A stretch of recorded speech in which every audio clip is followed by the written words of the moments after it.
नमस्कार विद्यार्थी मित्रांनो, एक महत्त्वाचा प्रश्न मी तुमच्यासाठी घेऊन आलोय. सीटीडी पेपर फॉर्म सुटले 27 नोव्हेंबर पासून 18 डिसेंबर पर्यंत आहे. 8 फेब्रुवारीला तुमचा पेपर आहे. पहिला पेपर हा पेपर 2 असणार आहे 9:30 ते 12. दुसरा पेपर हा पेपर 1 असणार आहे 2:30 ते 5. सो फॉर्म भरण्याची प्रोसेस 18 डिसेंबर पर्यंत चालू झाली. याच्यावरती माझा व्हिडिओ येऊन जाईल, तो व्हिडिओ बघून फॉर्म भरा. आता महत्त्वाचा प्रश्न मुलांचा आहे की भाषा विषय इथे निवडताना पर्याय काय काय असणार आहे किंवा कोणता निवडला जाऊ शकतो. जसं टीईटीला मी मराठी आणि हिंदी घेतला होता, तोच पेपर तोच भाषा पेपर मी इथे घेऊ शकतो का, याचं इनिशियल उत्तर देऊन टाकतो. येस, घेऊ शकता, काही प्रॉब्लेम नाही. विथ प्रूफ तुम्हाला दाखवतो त्यांनी काय म्हटलेलं आहे. दुसरा मुद्दा, परीक्षा माध्यम काय असणार आहे. तर सीटीटीची परीक्षा ऑल ओव्हर इंडिया होत असल्या कारणाने परीक्षेचं माध्यम एकच असणार आहे, ते म्हणजे इंग्लिश आणि हिंदी. दोन्ही बायलिंग्युअल असणार आहे. प्रश्न तुम्हाला इंग्लिश आणि हिंदी दोन्ही भाषेमध्ये येणार आहे. याच्यामध्ये तुम्ही भाषाविषय कोणताही घेतला तर भाषेचा पेपर फक्त भाषेच्या लँग्वेजमध्ये येईल.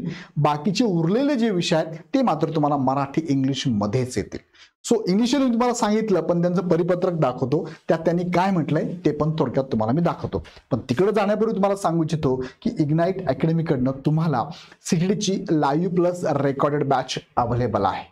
त्याचबरोबर तुम्हाला रेकॉर्डेड बॅच सुद्धा अवेलेबल आहे. दोघांमधला फरक हा आहे की रेकॉर्डेड बॅचमध्ये तुम्हाला सगळे विषय टॉपिक निहाय तुम्हाला इथे लेक्चर टाकून दिलेले आहेत.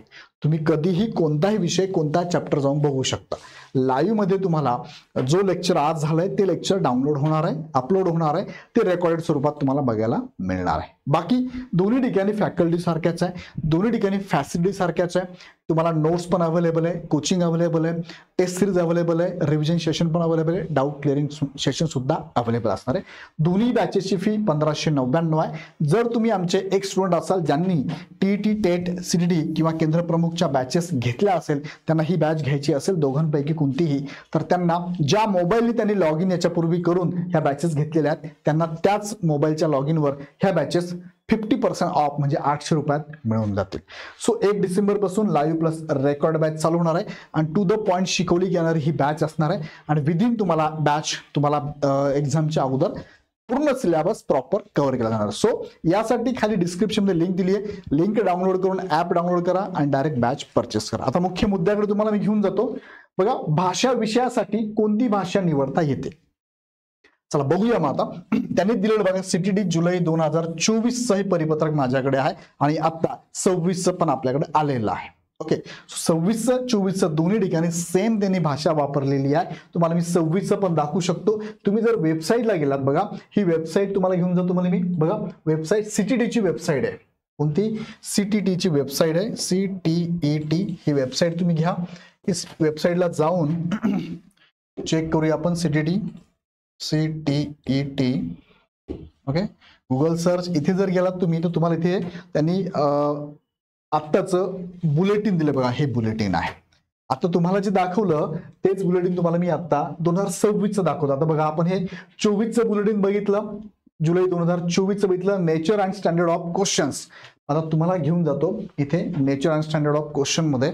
तर यामध्ये सुद्धा तुम्हाला बघायला मिळेल, बघा यामध्ये तुम्हाला बघायला मिळेल की ही एक्झाम दोन्ही लँग्वेज मध्ये असते आणि तुम्ही भाषा विषय कोणताही निवडू शकता. बघा, नेचर, जस्ट मिनिट मी तुम्हाला दाखवतो. मोड ऑफ सबमिशन ऑफ ऍप्लिकेशन आहे आणि इथे स्ट्रक्चरच्या खाली nature and standard of question. बघा, इथे तुम्ही बघू शकता. इथे तुम्हाला मी थोडं झूम इन करून दाखवतो. इथे तुम्ही बघितलं, बघा त्यांनी सांगितलेला मुद्दा बघा, हे 2026 बुलेटिन आहे. The test items in language 1 will be focus on the proficiency related to the medium of instruction. The test item in a language 2 will be focused on the element of language communication and comprehension abilities. आता हा मुद्दा महत्वाचा बघा, मी याला star करतो. यात त्यांनी काय सांगितलं बघा, language 2 will be a language other than language 1. A candidate may choose any one languages as language 1 and other as language 2 from the available language options and will be required to specify the same in the confirmation page.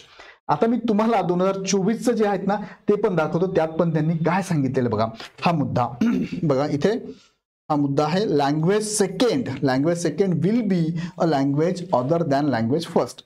म्हणजे आणि महत्वाचा मुद्दा इथे आहे की त्यांनी सांगितलेला मुद्दा बघा, इथे मी तुम्हाला सांगतोय बघा, a candidate may choose any one language as a language first and other as language second. कोणती चूज करू शकता. मग कोणती चूज करू शकता. ऑप्शन बघा काय दिले त्यांनी, टोटल 20 ऑप्शन 2024 पण होते. लेटेस्ट झाली एक्झाम आणि आता जर तुम्ही बघितली तर आता सुद्धा तुम्हाला 20च ऑप्शन दिलेले बघा. यापैकी कोणती एक भाषा तुम्ही घेऊ शकतात ना. बघा इथे कोणकोणती आहे तुम्हाला मी काही स्टार करून दाखवतो. इंग्लिश पण अवेलेबल आहे, कोड 1 आहे. हिंदी पण अवेलेबल आहे, कोड 2 आहे. त्यानंतर आसामी, बंगाली, गारो आहे. गुजराती, कन्नड, खासी, मलायम, मणिपुरी आहे. मराठी अवेलेबल आहे कोड 11ला. मेझो, नेपाली, ओडिसा, पंजाबी अवेलेबल आहे. संस्कृत अवेलेबल 16ला. तमिळ, तेलुगू, तिबेटियन आणि उर्दू पण अवेलेबल आहे 20ला. यापैकी पेपर 1ला कोणती 2 भाषा घ्या तुम्ही. कोणत्या 2. फॉर एक्झाम्पल मी घेतला पहिलं मराठी घेतलं आणि दुसरं हिंदी घेतलं. चालेल का. येस चालेल, काही प्रॉब्लेम नाहीये. बट दोन्ही ठिकाणी सेम असणार हे लक्षात घ्या. आता पेपर फॉर्म भरताना मी तुम्हाला व्हिडिओ घेईल तेव्हा मी डिटेलमध्ये सांगतो. पण सेम पण घेऊ शकता. आता भिन्न घेऊ शकतात का ह्या प्रश्नाचं उत्तर फॉर्म भरण्याच्या प्रोसेसमध्ये आपल्याला कळणार आहे. सो माझ्या माहितीप्रमाणे तुम्ही पेपर 1ला जे घ्याल तेच पेपर 2ला असणार. भाषा विषयाचं बदलता येणार नाहीये आणि चांगलीच गोष्ट आहे. कारण तुम्ही घेताना दोन्ही ठिकाणी लँग्वेजचं सारखंच घ्याल ना. वेगवेगळ्या लँग्वेजचा कशाला अभ्यास करायचा.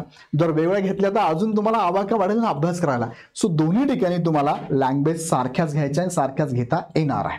ओके, हे झालं क्लिअर तुमचं. आता मी तुम्हाला हे दाखवलंय, हे क्लिअर झालं तुमचं. भाषा विषय तुम्हाला कोणते असू शकतात. पर्याय कोणते. तर तुम्ही जे टीईटीला घेतले ते पण घेऊ शकतात. तुम्हाला वाटलं की नाही मला बदलून घ्यायचे, मला मराठी आणि इंग्लिश घ्यायचं आहे, इंग्लिश आणि मराठी घ्यायचं आहे, संस्कृत घ्यायचं आहे, उर्दू घ्यायचं आहे, घेऊ शकता, काही प्रॉब्लेम नाही. सो त्यांचं स्टेटमेंट आहे कोणतीही लँग्वेज तुम्ही चूज करू शकता. याचा आणि टेट मार्फत शिक्षक होण्याचा काही संबंध नाही. सो तुम्हाला आवडलेली भाषेमध्ये तुम्ही क्वेश्चन पेपर घेऊ शकता. आता पुढे घेऊन जातो तुम्हाला मी ही क्वेश्चन पेपर कशी असते. यामध्ये 2 लँग्वेज निवडायचे बघा. लँग्वेज 4था आणि 5वा बघा. लँग्वेज फर्स्ट, लँग्वेज सेकंड आहे. हे दोन्ही कंपल्सरी तुम्हाला 30 मार्कांसाठी 30 प्रश्न तुम्हाला विचार जाणार आहे. म्हणजे लँग्वेजचे पेपर तुम्हाला 60 क्वेश्चन 60 मार्काला असणार आहे. बाकी तुम्हाला पेडागॉजी आहे, चाइल्ड डेव्हलपमेंट अँड पेडागॉजी आहे, मॅथमॅटिक्स कंपल्सरी, एन्व्हायरमेंटल स्टडीज पण कंपल्सरी असणार आहे. तिथे काय चॉईस नाही तुम्हाला. इथे तुम्हाला भाषेला चॉईस. पेपर 1ला 1 ते 5ला शिक्षक होण्यासाठी पेपर 1ला आणि पेपर 2ला सुद्धा बघा चॉईस आहे तुम्हाला. इथे बघा ही लँग्वेज आहे. म्हणजे पेपर 1ला जी घ्याल ना तीच 99% पेपर 2ला असणार आहे. पण फॉर्म भरण्याची प्रोसेस मी तुम्हाला दाखवतो, उद्या फॉर्म भरून दाखवतो. त्यानुसार अजून क्लिअर होऊन जाईल की दोन्ही पेपरला तुम्हाला सेमच असणार. दुसरा ऑप्शन येणारच नाही. सो दोन्ही विषयाला सारखंच आहे आणि वेटेज पण सारखंच आहे बघा. सो पहिल्या प्रश्नाचं उत्तर तुम्हाला मी दिलं. भाषा विषय तुम्हाला हवा तो निवडला जाऊ शकतो. आता पुढे घेऊन जातो की परीक्षेचं माध्यम काय आहे. त्यामध्ये 8 नंबरचा पॉइंट आहे बघा. Language of the question paper. Main question paper shall be बायलिंग्युअल, Hindi आणि इंग्लिश मध्ये असणार आहे. हे 24 आहे. तुम्हाला मी 26 दाखवतो बघा. 8 नंबरचा पॉइंट जो आहे तो इथे पण 8 नंबरचाच पॉइंट असणार आहे बघा. हे nature and standard of question तुम्हाला आत्ताच दाखवलं. ते पेपर 2चं पण त्यांनी दाखवलंय. ओके, आता तुम्हाला 8 नंबरचा पण बघा. Language of the question paper बघा इथे दाखवलंय. Main question paper shall be बायलिंग्युअल, Hindi आणि इंग्लिश मध्येच तुम्हाला असणार आहे. ओके, इथपर्यंत क्लिअर झालं. सगळे मुद्दे तुम्हाला 24चं पण दाखवले आणि 26चं नवीन जे आलंय बुलेटिन ते पण दाखवलं. दोन्ही मुद्दे तुमचे क्लिअर झालेले आहेत. सो आता तयारी करणं गरजेचं आहे. तुम्ही मराठीचे विजय शेळके सरांचं लेक्चर घेऊ शकता, हिंदीचं आमचं राव सरांचं पेपर घेऊ शकता, किंवा तुम्ही बोडगे सरांचं इंग्लिश पण अवेलेबल आहे. सो आमची टीम अवेलेबल आहे. हे सगळ्या बॅचेस पण अवेलेबल आहे. आता लगेच खाली डिस्क्रिप्शनमध्ये लिंक दिली आहे. लिंकवर क्लिक करा, बॅच जॉईन करा. कारण 1 डिसेंबरपासून 500 विद्यार्थ्यांना आम्ही देतोय आज सध्या. नंतर जर वाढ झाली तर फी मध्ये पण वाढ होण्याची शक्यता आहे. पण लगेच जॉईन करा कारण कमी कालावधी आहे. 1 डिसेंबरपासून प्लॅन आम्ही करत आहोत आणि विदिन टाइम तुमचं हे सगळं कव्हर करून देणार. रेकॉर्डेड घ्या किंवा लाईव्ह प्लस रेकॉर्ड घ्या. काही अडचण असेल तर आमच्या टीमला नक्की कॉल करा. व्हिडिओ आवडला तर लाईक करा. अजून मनात काही प्रश्न असतील कमेंट बॉक्समध्ये नक्की टाका. पुन्हा व्हिडिओ आपण नेक्स्ट व्हिडिओमध्ये. धन्यवाद.